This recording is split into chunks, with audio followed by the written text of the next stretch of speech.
O visitante da meia-noite. Você já teve a sensação de estar sendo observado, mesmo quando sabe que está sozinho? Eu nunca acreditei muito nessas coisas, até ontem à noite. Tudo começou por volta das 3 da manhã, aquele horário em que até o mundo parece dormir. O silêncio era absoluto, quase pesado, até que ele foi quebrado por um som. 3 batidas firmes na janela do meu quarto. Pensei que fosse um sonho.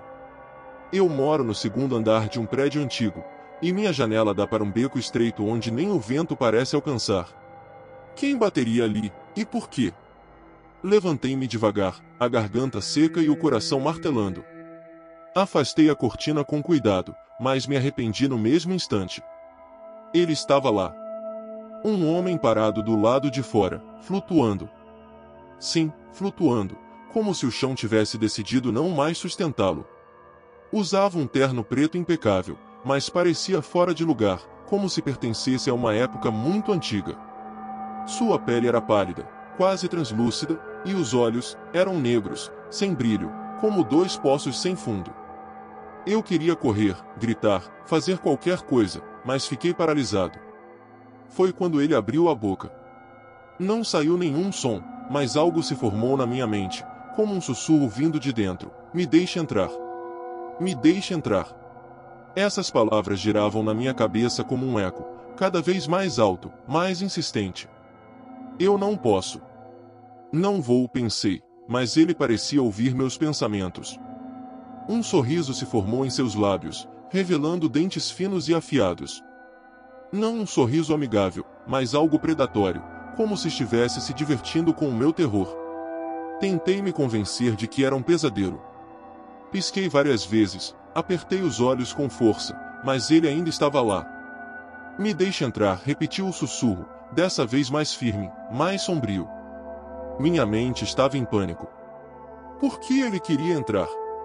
E o que aconteceria se eu cedesse? Foi então que notei algo. A alça da janela estava ligeiramente levantada, como se tivesse sido mexida. Não lembro de tê-la deixado assim. Meus instintos tomaram o controle. Peguei uma vassoura e enfiei a ponta contra o vidro, fechando a tranca com um estalo. Ele se moveu pela primeira vez, inclinando a cabeça como se estivesse estudando minha reação. E então, como se o próprio ar ao seu redor tivesse congelado, ele sussurrou novamente: você não pode fugir de mim. Num piscar de olhos, ele desapareceu. O beco estava vazio, tão silencioso quanto antes. Mas eu sabia, ele não tinha ido embora. Passei o resto da noite com as luzes acesas, o som da respiração dele ainda ecoando nos meus ouvidos. E hoje, ao acordar, percebi algo que me gelou a espinha. Na madeira da janela, havia marcas de unhas longas, arranhões profundos que pareciam ter sido feitos com uma força descomunal. E no parapeito, uma pequena gota de sangue. Ainda posso sentir que ele está lá fora, esperando. Mas esperando pelo quê? A noite em que corri. Tudo começou com uma viagem simples para visitar um velho amigo em uma cidade pequena. Estávamos afastados há anos, e aquela era a oportunidade perfeita para nos reconectarmos. Cheguei ao entardecer, mas ele não estava em casa. A porta estava aberta, um bilhete preso na mesa dizia: volto antes de escurecer. Não saia por nada. Feche as janelas. Achei estranho, mas não liguei muito. Era uma cidade pacata, e o clima do interior era sempre mais supersticioso. O sol se pôs rápido, e logo a escuridão tomou conta de tudo. Enquanto esperava, senti o desconforto crescer. O vento lá fora era forte, quase como um lamento. Então veio o primeiro som. Um uivo distante, arrastado, que fez os pelos do meu braço se levantarem. Ri de mim mesmo, é só um lobo, pensei. Mas, conforme o som se aproximava, percebi que não era apenas um lobo. As janelas começaram a vibrar com o peso do vento, mas algo mais parecia estar se movendo lá fora. O som de passos, não leves como os de um animal comum, mas pesados, como algo muito grande, muito forte. De repente, ouvi o grito de uma mulher. Agudo, desesperado. Meu coração disparou, e contra o bom senso, me levantei para olhar pela janela. A escuridão lá fora era total, exceto por uma pequena luz da rua, que iluminava uma figura no chão. Eu não conseguia ver bem, mas havia algo agachado sobre ela. Um vulto enorme, musculoso, coberto de pelos escuros que reluziam na luz fraca. E então ele levantou a cabeça. Os olhos. Deus, eu nunca vou esquecer aqueles olhos. Amarelos, brilhando como faróis, fixados diretamente em mim. Ele sabia que eu estava ali. Não esperei para ver mais. Tranquei a porta, fechei todas as janelas e apaguei as luzes. Meu coração batia tão alto que eu tinha certeza de que ele podia ouvir. E então vieram os passos. Pesados, lentos, arrastados, como se estivesse rondando a casa. O som de garras arranhando a parede fez meu sangue gelar. Ele estava checando. Procurando. Caçando. E aí aconteceu algo que quase me fez perder a sanidade. A coisa começou a falar. Não com palavras, mas com uma voz rouca, gutural, que imitava a fala humana. Abra a porta. Meus joelhos cederam, e eu caí no chão. Aquilo não era humano. Não podia ser. Passei a noite inteira encolhido em um canto, ouvindo a criatura rondar. A coisa arranhava as paredes, batia na porta, e continuava repetindo aquelas palavras terríveis: abra a porta. Quando a luz da manhã finalmente atravessou as frestas da janela, tudo ficou em silêncio. O ar parecia mais leve, e eu me levantei, cambaleando até a porta. Lá fora, não havia sinal de nada, exceto por marcas de garras profundas na madeira e pegadas enormes que desapareciam na floresta. Nunca mais vi meu amigo. Nunca mais voltei àquela cidade. E até hoje, quando ouço o vento uivar, sinto como se estivesse sendo observado. Porque, no fundo, eu sei que ele ainda está lá fora. E está esperando. O sussurro da fome. Tudo começou como uma viagem para desconectar. Eu e 2 amigos decidimos acampar nas florestas densas do norte de Minnesota. Era inverno, e o frio cortava como lâminas, mas estávamos bem preparados, ou assim pensávamos. Montamos o acampamento perto de um lago congelado, cercado por árvores que pareciam esticar seus galhos como mãos esqueléticas para o céu. A noite chegou rápido, trazendo consigo um silêncio opressor. Tudo parecia calmo, até que ouvimos o som. Era um grito distante, agudo e prolongado, diferente de qualquer coisa que eu já tivesse ouvido. Não era humano, mas também não parecia completamente animal. Meu amigo Marco riu nervoso, dizendo que era só um lobo, mas a tensão em seus olhos traía suas palavras. Fomos dormir, mas o sono não veio fácil. Eu me revirava no saco de dormir, o som daquele grito ainda ecoando na minha mente. Foi então que ouvi algo mais, passos, leves e calculados, como se alguém ou alguma coisa estivesse rondando nossa barraca. Você ouviu isso? Sussurrei para um dos meus amigos. Mas não houve resposta. Olhei para o lado e percebi que a barraca estava vazia. Marco não estava mais lá. O pânico me tomou. Saí da barraca, com a lanterna tremendo na mão. A luz dançava nas árvores, criando sombras que pareciam se mover por conta própria. Chamei por Marco, mas a única resposta foi o vento frio que assobiava pelos galhos. Então, vi as pegadas. Elas começavam onde Marco deveria estar dormindo e iam em direção à floresta. Segui-as, mesmo com o instinto gritando para eu voltar. As pegadas eram estranhas, cada vez mais espaçadas, como se ele tivesse começado a correr ou a ser arrastado. O que me deixou mais assustado foi o formato delas. No início, eram humanas, mas depois começaram a mudar, ficando mais alongadas, como garras. Eu deveria ter parado ali, mas continuei. A floresta parecia se fechar ao meu redor, e o silêncio se tornou absoluto. Era o tipo de silêncio que te faz ouvir seu próprio coração batendo. E então, eu o vi. Marco estava parado no meio de uma clareira, de costas para mim. Ele estava tremendo, mas não por causa do frio. Era um tremor estranho, como se ele estivesse prestes a se despedaçar. Marco, minha voz saiu fraca. Ele se virou lentamente. Seu rosto estava errado. Os olhos estavam fundos, as bochechas encovadas e os lábios manchados de sangue. Estou com fome, ele sussurrou, mas sua voz não era mais a mesma. Era gutural, quase como um grunhido. Foi então que percebi a sombra atrás dele.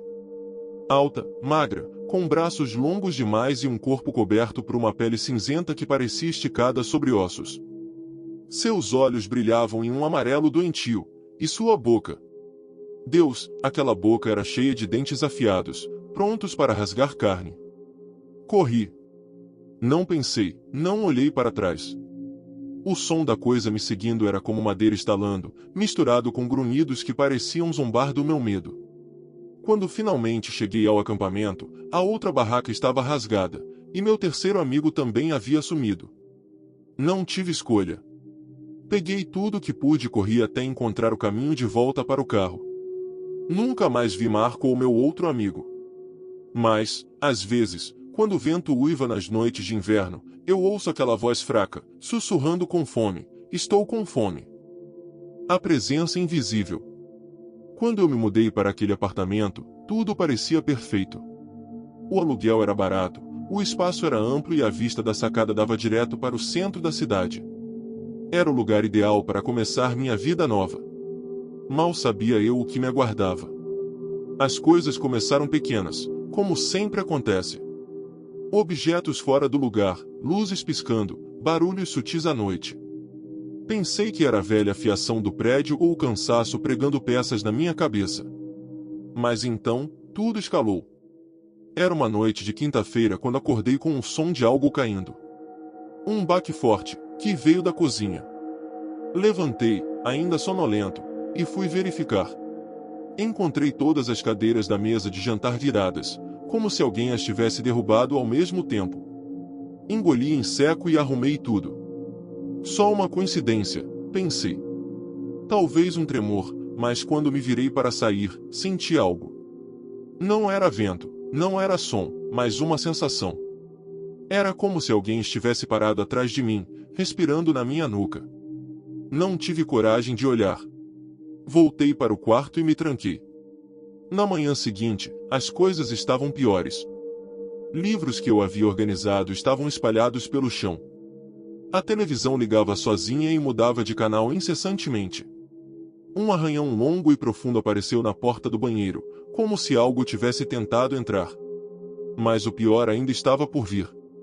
Na terceira noite, acordei com a sensação de peso sobre o peito. Não conseguia me mexer, mal conseguia respirar. Tentei abrir os olhos, mas tudo que vi foi uma sombra vaga acima de mim. Ela parecia pulsar, como se estivesse viva, e um som grave, quase como um zumbido, encheu o quarto. Quando finalmente recuperei o movimento, o peso sumiu, e o quarto estava vazio. Mas as marcas nos meus braços, como dedos apertando minha pele, diziam que aquilo não foi um pesadelo. Decidi sair dali. Liguei para o proprietário e pedi para rescindir o contrato.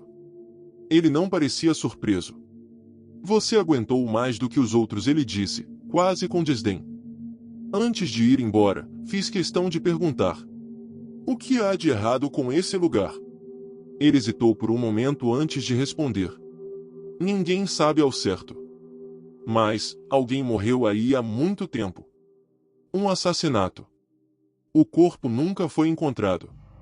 Alguns dizem que o espírito ainda está preso. E não gosta de companhia.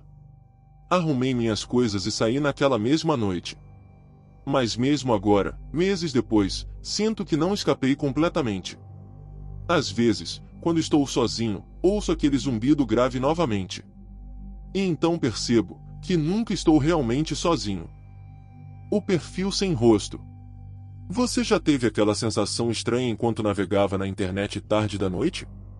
Como se algo estivesse observando, mesmo quando você está sozinho na tela do seu quarto. Foi assim que tudo começou comigo. Era uma madrugada comum. Eu estava rolando distraidamente por fóruns e redes sociais, tentando passar o tempo. Então, recebi uma notificação. Era de uma conta que eu não conhecia. O nome de usuário era algo estranho, apenas uma sequência de números e letras, como AX1789Y. A mensagem dizia apenas: Eu vejo você. Achei que era só um troll. Bloqueei o perfil e continuei navegando. Mas não demorou nem 2 minutos para uma nova notificação aparecer. Desta vez, de outro usuário com uma sequência diferente de números e letras. A mensagem era a mesma. Eu vejo você. Minha mente tentou racionalizar. Talvez fosse algum bot ou uma brincadeira elaborada. Mas então, eles começaram a postar coisas sobre mim. Primeiro, uma foto do meu prédio. A legenda dizia, bonito lugar. Meu coração disparou. Como eles sabiam onde eu morava? Comecei a pesquisar como aquilo poderia ser possível, tentando desesperadamente encontrar alguma explicação lógica. Enquanto isso, mais mensagens chegaram. Uma foto da minha janela. Uma imagem da minha sala de estar. Naquele ponto, entrei em pânico. Revirei a casa, procurando qualquer sinal de invasão, mas todas as portas e janelas estavam trancadas. Não havia câmeras escondidas, nada que pudesse justificar aquelas imagens. Foi quando a próxima notificação veio. Desta vez, era um vídeo. Tremendo, cliquei para assistir. Era a gravação de mim, sentado em frente ao computador, exatamente naquele momento. A câmera parecia estar posicionada diretamente atrás de mim, mas quando olhei, não havia nada ali. Apenas a parede vazia. Minha visão ficou turva, e eu quase apaguei de tanto medo. Desliguei o computador, desconectei todos os cabos, mas isso não ajudou. Quando fui pegar o celular para chamar a polícia, ele vibrou. Não adianta correr. A mensagem apareceu em um número desconhecido. Eu joguei o celular longe e me escondi no quarto, com todas as luzes apagadas. Mas as notificações continuaram. Um som baixo, constante, vindo de todos os dispositivos eletrônicos que eu tinha. Quando o silêncio finalmente caiu, respirei aliviado por um momento. Mas então, ouvi um som que congelou meu sangue, 3 batidas na porta. Toque, toque, toque. Levantei lentamente, com as pernas tremendo. Quando olhei pelo olho mágico, o corredor estava vazio. Nenhum sinal de ninguém. E então, ouvi a voz. Uma sussurro gutural que parecia vir de todos os cantos ao mesmo tempo. Eu vejo você. No dia seguinte, apaguei todas as minhas redes sociais, joguei fora meu computador e mudei de cidade. Achei que estava seguro. Mas, enquanto escrevo isso agora, meu celular vibra ao meu lado. É uma notificação. De um perfil sem foto. E a mensagem diz, eu vejo você. O convidado da última mesa. Trabalho em um pequeno bar no centro da cidade. Não é o tipo de lugar que você chamaria de sofisticado, mas é aconchegante, com luzes baixas e um jukebox que nunca funciona direito. Meu turno geralmente começa às 8 da noite e vai até tarde. Eu já vi de tudo por ali, bêbados briguentos, casais apaixonados e clientes solitários com histórias tristes. Mas nada, absolutamente nada, me preparou para ele. Era uma terça-feira. O bar estava quase vazio, com exceção de 1 ou 2 clientes habituais e uma música suave tocando ao fundo. Foi então que ele entrou. A primeira coisa que notei foi como ele parecia deslocado. Usava um terno preto impecável, ajustado como se tivesse sido feito sob medida. Não era algo que você esperaria ver em um lugar como o nosso. Mas o que realmente me chamou a atenção foram seus olhos. Eram de um castanho tão escuro que pareciam quase negros, mas havia algo neles, uma intensidade, como se ele enxergasse mais do que deveria. Ele escolheu a última mesa, no canto mais escuro do bar, e se sentou sozinho. Ficou ali, imóvel, como se fizesse parte do ambiente. Algo para beber? Perguntei, tentando soar casual. Ele ergueu os olhos para mim e sorriu. Era um sorriso pequeno, quase imperceptível, mas cheio de algo que não consegui decifrar. Vinho tinto, ele disse. Sua voz era calma, mas carregava um peso que fazia a espinha arrepiar. Servi o vinho e o levei até a mesa. Ele pegou a taça com uma elegância quase hipnotizante, girando o líquido no copo como se estivesse avaliando uma obra de arte. Você gosta de histórias? Ele perguntou de repente, sem levantar os olhos do vinho. Fiquei surpreso, mas balancei a cabeça. Claro, quem não gosta? Ele finalmente olhou para mim, e naquele momento, senti como se ele pudesse ver todas as minhas memórias, todos os segredos que eu tentava esconder até de mim mesmo. Ótimo! Então vou lhe contar uma. Ele começou a falar, e suas palavras me prenderam como correntes invisíveis. Contou sobre guerras antigas, pestes, revoluções. Falava como alguém que esteve lá, descrevendo tudo com detalhes que nenhum livro jamais conseguiu captar. O mundo muda, ele disse, mas a fome, essa nunca desaparece. Engoli em seco. Aquelas palavras pareciam carregar algo mais. Algo visceral. Foi então que percebi. Durante todo o tempo em que ele falava, ninguém mais tinha entrado no bar. Até os clientes habituais haviam saído sem que eu percebesse. Agora, éramos só eu e ele. Você já se perguntou por que o escuro assusta tanto? Ele perguntou, inclinando-se levemente para a frente. É porque, no fundo, todos sabem que há coisas lá fora. Coisas que observam. Coisas que esperam.